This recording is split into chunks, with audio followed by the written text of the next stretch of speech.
থেকে দুর্নীতি দূর করব ইনশাআল্লাহ। আমরা দুর্নীতির গাছের পাতা ধরে টানাটানি করব না, আমরা জটটা ধরে টানব।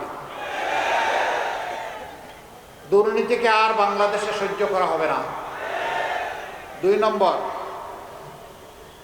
যারা অন্যের দ্বারা প্রভাবিত হয়ে মানুষের কাছ থেকে অবৈধ চাঁদা নিয়ে মানুষকে জর্জরিত করে, এমনকি বিভিন্ন জায়গায় দেখি চাঁদা না দিলে দোকান ভাঙচুর, মারধর এগুলোও করে।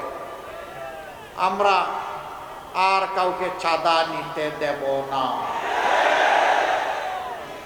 যদি আমরা সেই সুযোগ পাই, তাহলে দুর্নীতি যারা করেন আর চাঁদা যারা নেন তাদেরকে আমরা বুকে টেনে নিব, কারণ তারাও আমাদের সন্তান, তারাও এদেশের নাগরিক।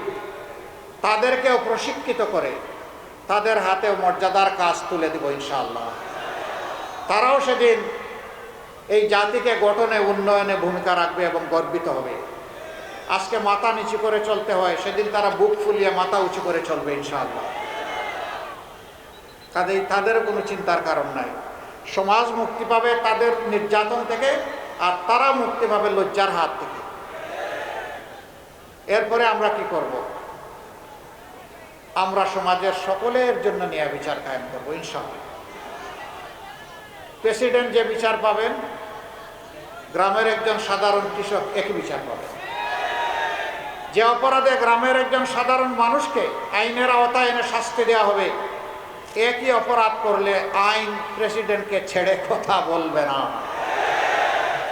বিচার সমান। এই বিচারে যারা ভয় পায় তারা আমাদের বিরোধিতা করবে। আমরা তাদেরকে ভয় পাই না, আমরা একমাত্র আল্লাহ তাআলাকে ভয় করি। আমাদের 3য় অঙ্গীকার, মানুষের পেটে এবং মুখে ভাত তুলে দেওয়া, এটা আমাদের দায়িত্ব। কিন্তু রিজেকের মালিককে আল্লাহ রাব্বুল আলামিন।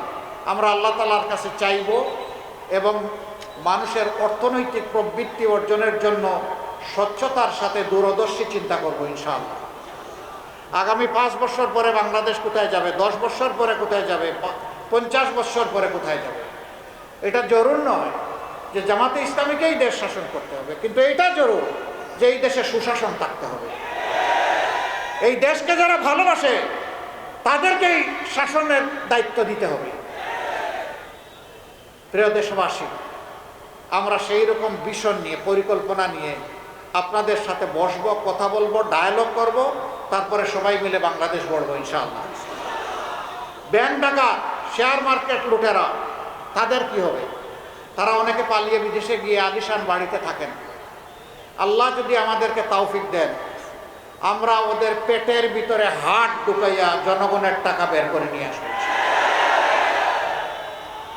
যা পারে, যতটুকু পারে, সেই টাকা রাষ্ট্রীয় তহবিলে যোগ হবে, তাই দিয়ে জনগণের উন্নয়ন কর্মকাণ্ড পরিচালিত হবে ইনশাআল্লাহ। এরপরে যদি আল্লাহর মেহেরবানিতে আমরা দায়িত্ব পাই নেই, সেই দিন থেকে আমরা সাফ বার্তা সবাইকে দিয়ে দিব, আগে যা করেছেন করেছেন, এখন উজু গোসল করে ঠিক হয়ে যায়। এখন আর এগুলা চলবে না। আগেরটা কি হবে পরে দেখা যাবে, কিন্তু এখনটা করলে আর কেউ রেহাই পাবে না। এই বার্তা যখন চলে যাবে, আমরা বিশ্বাস করি মাথা যদি ঠিক থাকে শরীর ঠিক হয়ে যাবে। রাজনীতির জায়গাটা স্বচ্ছ হয়ে গেলে গোটা সমাজ স্বচ্ছ হয়ে যাবে ইনশাআল্লাহ। তখন আর কেউ দুঃসাহস দেখাবে না দুর্নীতি করার, অন্য কোনো অপরাধ করার। অপরাধ তো এখান থেকে শুরু হয়, সমস্যা তো গুড়ায়, সমস্যা সমাজের মাথায়। আমরা আবারও বলছি, লেজ ধরে টান দিব না, আমরা কান ধরে টান দিব ইনশাআল্লাহ। যারাই অপরাধ করবে কোনো ছাড় নাই। সম্মানিত ভাইরা, আমাদের সমাজের একটা বিপুল সংখ্যক শিশু, তারা শিক্ষার আলো থেকে একেবারেই বঞ্চিত। তার মা পেটের ভাত যোগান দিতে পারে না, ওরা শিক্ষা দিবে কি? সে কি দেশের নাগরিক নয়? সরকারের কোনো দায়িত্ব নেই? সেই লোকগুলা যখন শিক্ষা পায় না, অনাদরে, অবহেলায়, অযত্নে বড় হয়, তখন তাদের মনের মধ্যে দ্রোহের আগুন জ্বলে উঠে। আমি কি এই সমাজের কেউ নই? এই সমাজ আমাকে এইরকম অন্ধকারে ফেলে দিল কেন? তার মনে তখন প্রতিরোধ স্পৃহা জাগ্রত হয়, তখন বিভিন্ন ধরনের অপরাধ কর্মকাণ্ডে সে জড়িয়ে পড়ে। এর জন্য আমার ওই অবুঝ শিশুটি দায়ী নয়, এই জন্য দায়ী সমাজ এবং সরকার, যারা তাদেরকে শিক্ষার আলো থেকে বঞ্চিত করেছে। ইনশাআল্লাহ আল্লাহ তাআলা আমাদেরকে দেশ পরিচালনার সুযোগ দিলে আমরা তাদেরকে বুকে তুলে নেব এবং তাদের শিক্ষার ব্যবস্থা করব। তাদের মধ্য থেকে মণিমুক্তা বের হয়ে আসবে, আমরা এটা আশা রাখি। এমনকি তাদের মধ্য থেকে বের হয়ে কেউ এসে আগামী দিনের প্রধানমন্ত্রী হতে পারে। শুধু রাজার ছেলে রাজা হবে, রাজনীতির এই সংস্কৃতি আমরা পাল্টে দিতে চাই। যার যোগ্যতা আছে সেই দেশ পরিচালনার দায়িত্ব পাবে ইনশাআল্লাহ, জনগণের ভালোবাসা এবং সমর্থন নিয়ে। ওই পৈতৃক সূত্রে, জমিদারি সূত্রে রাজনীতি এই দেশের মানুষ আর দেখতে চায় না। সম্মানিত ভাইরা, তারপরে কি করব? এই দেশ বিশ্বের একটা সদস্য দেশ, বিশ্বসভা, সবার সাথে আমাদের চলতে হয়, চলতে হবে, চলতে চাই। সভ্য প্রত্যেকটি দেশকে আমরা বন্ধু হিসাবে পেতে চাই, কিন্তু অতীতে এই বন্ধুত্ব নয়, কিছু কিছু ক্ষেত্রে প্রভুত্ব কায়েম হয়েছিল। আধিপত্যবাদ আমাদের ঘাড়ে চেপে বসেছিল, আমাদের 54 বছরের অনেক সম্ভাবনাকে ধূলিসাৎ করে দিয়েছিল। আগামীতে এই জাতি আর কোনো আধিপত্যবাদ বরদাস্ত করবে না। আমরা সবাইকে বন্ধু হিসাবে পেতে চাই, কাউকেই প্রভু হিসাবে দেখতে চাই না। কেউ যেন আর প্রভুর নাটকে অভিনয় করতে না আসেন। আমরা সবার সাথে ভালো সম্পর্ক, প্রতিবেশীদের সাথে ভালো প্রতিবেশীর সম্পর্ক আমরা রক্ষা করব, কিন্তু আমরা চাই আমাদের সাথেও যেন সেই সম্পর্কটা রক্ষা করা হয়। কিছু লোক জাতিকে বিভক্ত করেছে, মুক্তিযুদ্ধের পক্ষ বিপক্ষ, অমুক ধর্ম অমুক ধর্ম, ধর্মে ধর্মে ক্লেশ, চেতনার ক্লেশ, এগুলা লাগাই রেখেছে। আমরা এই সবগুলার কবর রচনা করে একটা ঐক্যবদ্ধ জাতি করতে চাই। হিন্দু, মুসলমান, বৌদ্ধ, খ্রিস্টান সবাই মিলে আমরা একসাথে ফুলের বাগানের গাছগুলার মতো থাকতে চাই, নিরাপদে শান্তিতে থাকতে চাই, সম্মানের সাথে থাকতে চাই। এখানে কারো অপমান আমরা বরদাস্ত করব না। ধর্মের ভিত্তিতে কারো মূল্যায়ন হবে না। নাগরিকত্ব, দেশপ্রেম এবং তার যোগ্যতার ভিত্তিতে তার মূল্যায়ন হবে ইনশাআল্লাহ। সম্মানিত ভাইয়েরা,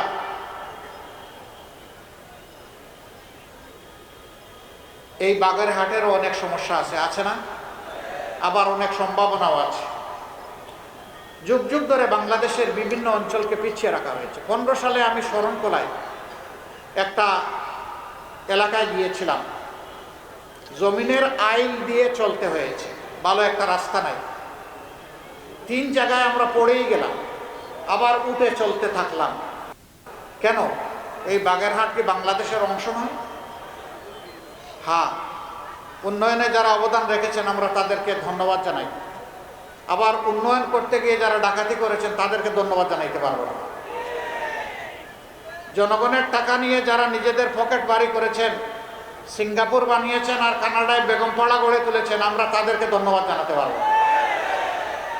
ধন্যবাদ জানাবো সততার সাথে, দক্ষতার সাথে এই জাতির খেদমত করে, বাগেরহাটবাসীর খেদমত করে যারা গিয়েছেন, অবশ্যই তাদেরকে ধন্যবাদ। আমরা আপনাদেরকে কথা দিচ্ছি, আমরা সুযোগ পেলে নির্যাতার ভিত্তিতে যে এলাকা সবচেয়ে বেশি বঞ্চিত, ওই এলাকার দিকে ইনশাআল্লাহ আমাদের চোখটি প্রথমে পড়বে ইনশাআল্লাহ। আমরা এটা দেখব না কোন মন্ত্রী মহোদয় আর প্রেসিডেন্ট সাহেবের বাড়ি কোথায়, আমরা দেখব কোন এলাকার পাওনা সরকারের কাছে সবচেয়ে বেশি, সেই ঋণ সরকারকে পরিশোধ করতে হবে ইনশাআল্লাহ। যদি শুধু সমাজে ইনসাফটা কায়েম করা যায়, দুর্নীতি সহ সব বন্ধ হয়ে যাবে। এই দেশকে, জাতিকে পাল্টানোর জন্য 5টা বছর যথেষ্ট। আপনারা কি তা বিশ্বাস করেন? ইনশাআল্লাহ আমরা গভীর আস্থা রাখি এই ব্যাপারে, এবং ইনশাআল্লাহ আল্লাহ তৌফিক দিলে আমরা পারবো ইনশাআল্লাহ। কেন পারবো? যেহেতু আমাদের নিজস্ব কোনো ধান্দাবাজি নাই। আমাদের একটাই ধান্দা, কিভাবে এই জাতির কিছু ভালো করা যায়। আপনাদের সবাইকে অনুরোধ জানাবো, 12 তারিখের 2টি বুথে আপনারা ঐতিহাসিক গুরু দায়িত্ব পালন করবেন ইনশাআল্লাহ। হা বুথ মানে হচ্ছে ফেসিবাদ আর ফিরে না আসুক, এক কথা এইটাই হা বুট। হা মানে আজাদি, না মানে গুলামি। এবার আপনারা বলুন, আজাদি না গুলামি? আজাদি না গুলামি? তাহলে 12 তারিখের প্রথম ভোট হবে ইনশাল্লাহ। শুধু আমি একা না, আমার মা বাবা ভাই বোন স্ত্রী পুত্র যারাই আছে ভোটার, আপনজন প্রিয়জন এলাকাবাসী সবাইকে নিয়ে আমরা নতুন বাংলাদেশের পক্ষে দাঁড়িয়ে যাব ইনশাআল্লাহ। মনে রাখবেন, হা জিতলে বাংলাদেশ জিতবে, আর হা হেরে গেলে বাংলাদেশ হেরে যাবে। আমরা বাংলাদেশকে হারাতে দিব না ইনশাআল্লাহ। দ্বিতীয় ভোটটি হবে ন্যায় এবং ইনসাফের পক্ষে। 11 দল যে প্রতীক নিয়ে যেখানে এসেছে, আমরা সবাই এক। এখন আমাদের পরিচয়, আমরা 11 দলীয় নির্বাচনী ঐক্য, আমরা ঐক্যবদ্ধ বাংলাদেশ। আপনারা ঐক্যবদ্ধ বাংলাদেশের পক্ষে থাকবেন? তাহলে সেদিনকার এখন যেমন গণজোয়ার চতুর্দিকে সৃষ্টি হয়েছে ন্যায়ের পক্ষে ইনসাফের পক্ষে, সেদিন যেন ব্যালটের জোয়ার সৃষ্টি হয় ইনশাআল্লাহ। তবে আপনাদেরকে একটু সাবধান করে যাব, কেউ যদি আকাশ থেকে কালো চিলের রং ধারণ করে কারো ভোট ছু মেরে নিয়ে যেতে চায়, ওর ডানা সহ তুলে ফেলবেন।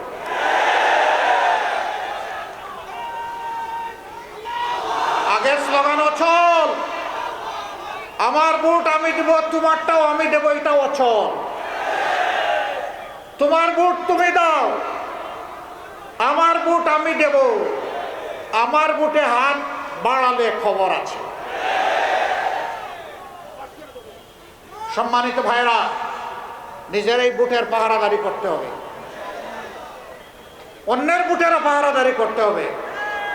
নাগরিকদের পূর্ণ অধিকার, যারে পছন্দ তারে ভোট দেবে, কিন্তু জোর করে আমার পছন্দের বাক্সে ঢুকাবো, এটাকে বুতা করে দিতে হবে।